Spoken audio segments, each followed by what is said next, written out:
Hello viewers, আসসালামু আলাইকুম। সবাইকে রমজানের শুভেচ্ছা জানাচ্ছি। আজকে আমি আপনাদের সাথে শেয়ার করব ১ম রোজায় যে ইফতারটা বানিয়েছিলাম সেটি।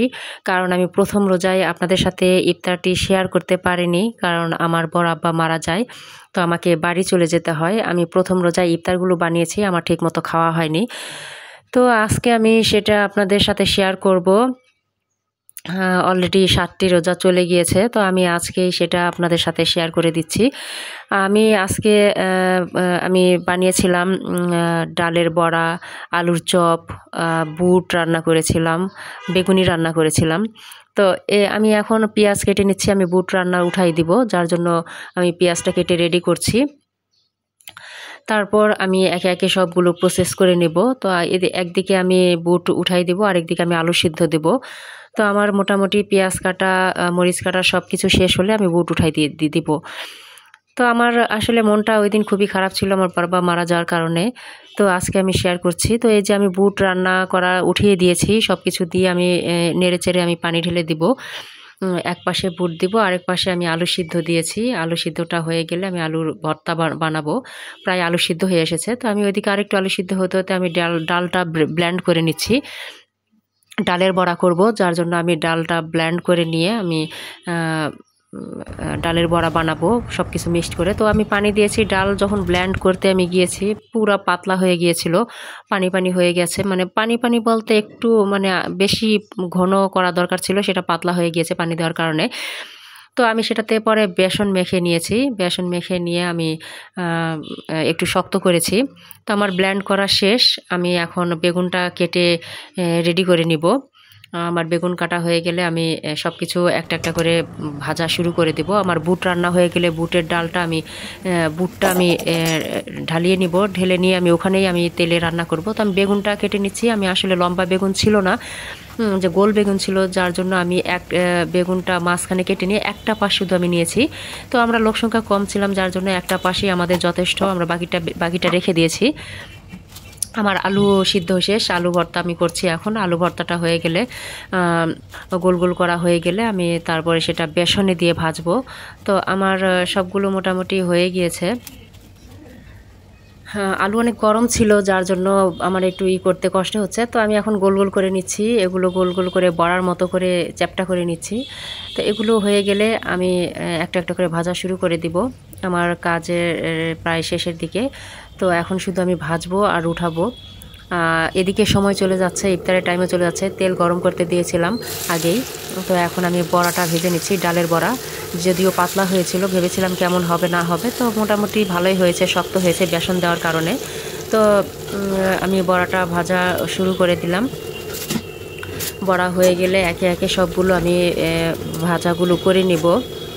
তো আমার কাছে খুবই কষ্ট লাগছিল যে ওই ১ম রোজাতেই আমার বাবা মারা যায়, যার জন্য আমার মনটা খুবই খারাপ। যে আসলে এই দিনে হঠাৎ করে আমার বাবা মারা যায়। তবে এটা আবার একদিক দিয়ে যেমন ভালো, রমজান মাসে মৃত্যুবরণ করেছে, আল্লাহ তাকে ব্যস্ত নসিব করুক। আপনারা আমার বরাবর জন্য দোয়া করবেন যেন আল্লাহ ব্যস্তবাসী করে দেয়।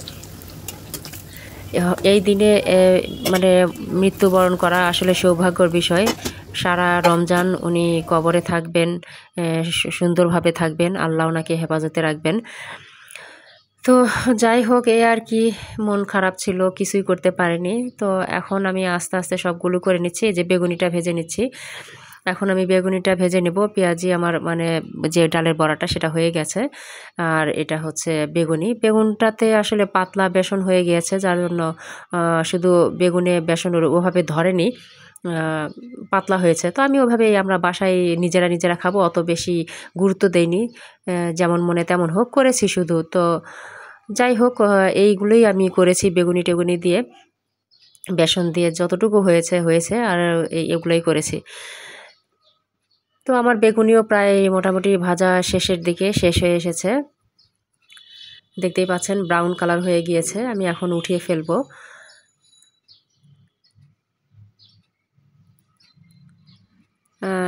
চেষ্টা করি আসলে রান্না করার জন্য, যতটুকু পারি রান্না করি, ভালো করার চেষ্টা করি। আসলে রান্না তো আর ইচ্ছা করে কেউ খারাপ করতে চায় না বা করে না, হঠাৎ হয়ে যায়, আবার হঠাৎ অনেক সময় ভালোও হয়ে যায়। যেমন আমি মাঝে মাঝে রান্না করলে মাংস রান্না অনেক ভালো হয়ে যায়, কিন্তু সব সময় করলে হয় না। সেরকমই বিষয়টা আসলে, এই আর কি, এভাবে করা হয় সব কিছু মাঝে মাঝে। তো আমার বেগুনি আরও বাকি কিগুলো হয়ে গেছে। এখন এগুলো আমি এই যে আলুগুলো ভর্তা করে রেখেছিলাম সেগুলো আমি বেসনে চুবিয়ে তেলে ভাজতেছি। এগুলো হয়ে গেলে আমার মোটামুটি ভাজার কাজ শেষ হয়ে যাবে। তারপরে আমার সময়ও শেষ হয়ে আসতেছে। এখনও শরবত বানানো হয়নি, ফল কাটা হয়নি। তো আমি তাড়াহুড়া করছি যেন যত তাড়াতাড়ি শেষ হয়। খুব অল্প করে বানিয়েছি যেন দ্রুত শেষ হয়। তো আমার এই যে বড়াগুলো শেষ হয়ে আসছে ভাজা, ব্রাউন কালার হলেই আমি নামিয়ে ফেলছি। তো বড়াটা অনেক মজা হয়েছিল, আমি খেয়েছি। শুধু এই বড়াটাই আমি খেয়েছিলাম, আর বাকিগুলো আমার আসলে ওইভাবে খাওয়া হয়নি, আমি বাড়ি চলে গিয়েছি। তো এই আমাদের ইফতারের আইটেমগুলো ছিল এগুলোই, আর বাকিগুলো আমি দেখাচ্ছি। বাকিগুলো যে ফল টল কাটা, এগুলো আসলে দেখানোর সময় নেই, কারণ সময় ছিল না। ইফতারের টাইম হয়ে এসেছে, যার জন্য আমি এগুলো এত বেশি দেখাতে পারিনি। তো শুধু পরিবেশনটাই আমি দেখাবো আসলে কি কি করেছি। আর যেগুলো করেছি সেগুলো তো আমি আপনাদের দেখালামই। এগুলোই আসলে করেছি, সিম্পল যা করার সেগুলোই করেছি, বেশি কিছু করতে পারিনি। মানে আরও অনেক কিছুই করার ছিল, যা লোকজন কম ছিল যার জন্য করা হয়নি। তো আরেকদিন আমি ইফতার আইটেম বানাবো, জাঁকজমকভাবে বানিয়ে তারপর আপনাদের দেখাবো। সেই দিন আমি আপনাদের সবগুলোই আইটেম দেখানোর চেষ্টা করব। তো আমার বাকি অংশ যেগুলো ছিল সব করা শেষ। এখন আমি পরিবেশনটা আগে করে রেখেছি, তারপর আমি ভিডিওটা করেছি। এই যে দেখতে পাচ্ছেন এগুলোই বুট। একটা প্লেটের মধ্যেই আমি পেঁয়াজি রেখেছি, বেগুনি রেখেছি, মানে ডালের বড়া যেটা আর কি। তারপরে শসা গাজর একটাতে রেখেছি, বড়ই রেখেছি, খেজুর রেখেছি। ওই পাশে ওটাতে রেখেছি ডালে, মানে যেটা আমি আলুর চপ যেটা আর কি সেটা করেছি। আর সবচেয়ে বড় মিস্টেক হয়েছে যে আমি জিলাপিটা এখানে রাখতে ভুলে গিয়েছিলাম। জিলাপিটা রাখতে পারিনি, বুন্দাটা রাখতে পারিনি। এনেছি কিন্তু আমি এখানে রাখতেই আমার মনে ছিল না। ট্যাংগুলো রেখেছি একটাতে, এটা হচ্ছে বড়ই। এটার মধ্যে রেখেছি আলু চপ আর বেগুনি। আলুর চপটা আর বেগুনিটা আমি রেখেছি, দেখতে অনেক সুন্দর লাগছে, খেতেও অনেক মজা হয়েছিল। আর আমি একটা প্লেটের মধ্যেই মালটা, পেয়ারা এবং আপেল কেটে রেখেছিলাম, কারণ আমরা লোক সংখ্যা কম, তাই একটা করে কেটেছি, একটাই অনেকগুলো হয়ে গিয়েছে, যা খাওয়া যাবে না। আর এখানে মিষ্টি রেখেছি, 3 জন ছিলাম তাই 3টা মিষ্টি রেখেছি, শসা গাজর রেখেছি, আর ট্যাংয়ের কৌটায় ট্যাং গুলে রেখেছি। তো এগুলোই হচ্ছে আমার সেই প্রথম রোজার ইফতার। তো আপনারা সবাই ভালো থাকবেন, সুস্থ থাকবেন। আমার এনা টিভির চ্যানেলটাকে সাবস্ক্রাইব করে দিবেন, নাহার ব্লগে ফলো দিবেন, লাইক দিবেন, শেয়ার করবেন। আর আমার ভিডিওগুলো আপনাদের কেমন লাগে অবশ্যই কমেন্টস করে জানাবেন। তো ভালো থাকবেন সবাই, টাটা।